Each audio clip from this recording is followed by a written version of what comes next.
Alors pourquoi vous êtes venu ici à la MIF? Alors, on est partenaire de la MIF depuis de nombreuses années et ce salon particulièrement cette année est un moyen pour nous de reconnecter avec les élus, les décideurs publics et de leur montrer qu'on est là pour échanger et dialoguer et leur proposer des solutions face aux défis qui se posent à nous. Alors justement, des solutions, j'imagine que ça passe en termes de projets que vous voulez porter. Vous pouvez nous en dire plus? Il y a des solutions sur tous les différents types de problématiques. Il y a l'environnement, donc réduire les émissions de gaz à effet de serre, la consommation de carbone, donc ça on est quand même tous très avancés là-dessus. Il y a les usages, donc est-ce que c'est de la propriété classique, du co-living, comment on adresse les seniors et les problématiques différentes. Enfin, il y a plein de solutions à conjuguer et aujourd'hui ce qu'on constate quand même c'est qu'il y a un frein sur le secteur de la construction. Donc on n'a même pas l'occasion de venir s'exprimer et d'échanger là-dessus.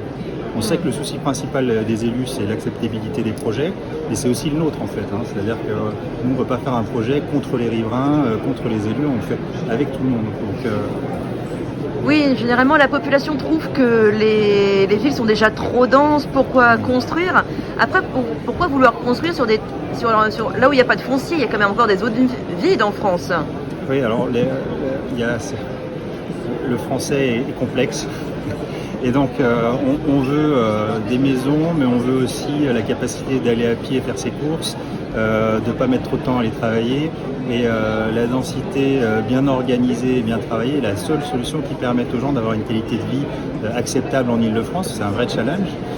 Et donc si vous voulez vivre la ville du quart d'heure, avoir de la qualité, faire baisser le coût des logements, il faut de l'offre et il faut de l'offre en densité.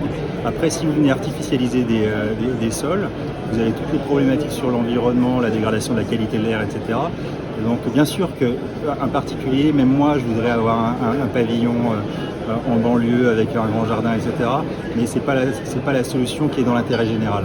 Alors c'est quoi? C'est les Français qui ont tort ou est-ce que vous devez plus adapter votre offre pour rendre l'impossible possible? Non, je pense que les Français sont nos clients. Donc, je pense qu'on a tous à évoluer pour remporter le challenge environnemental qui se pose à nous. Le logement, l'habitat, c'est le plus gros consommateur d'effets de serre et émetteur de carbone.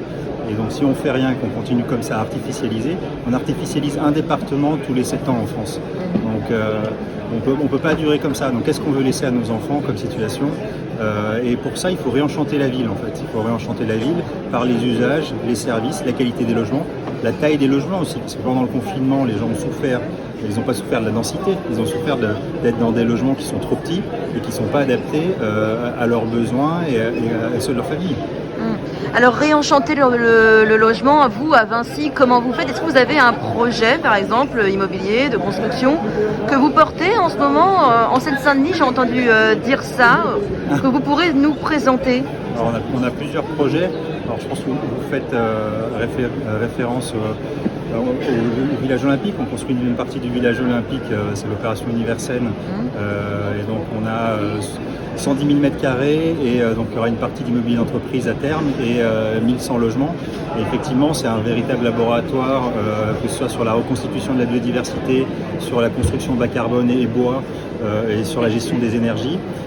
Donc c'est un laboratoire, mais il y en a d'autres. On en a un sur Rennes où on vient faire du logement classique, un hôtel, du co-living sur une ancienne friche industrielle et on vient remettre de la pleine terre et de la diversité. On va même obtenir le label biodiversité.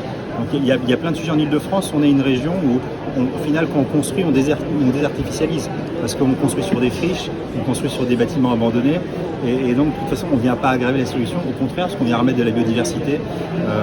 Voilà, enfin, il y en a plein des références. Que répondez-vous aux critiques qui vous accusent, pas forcément vous, Vinci, mais généralement les constructeurs, surtout dans les nouvelles constructions, de faire du pastiche de ce qui se fait à Paris, mais en banlieue? Je pense qu'il n'y a pas de règle absolue sur le choix architectural et que dans certains quartiers, d'avoir une construction qui évoque des standards de qualité qui ont vécu peut rassurer les clients. Et moi, je prête aucun jugement parce qu'effectivement, on en construit tout comme on construit des opérations modernes. Il faut que dans tous les cas, soit bien fait. Donc voilà, pour moi, c'est un jugement de valeur.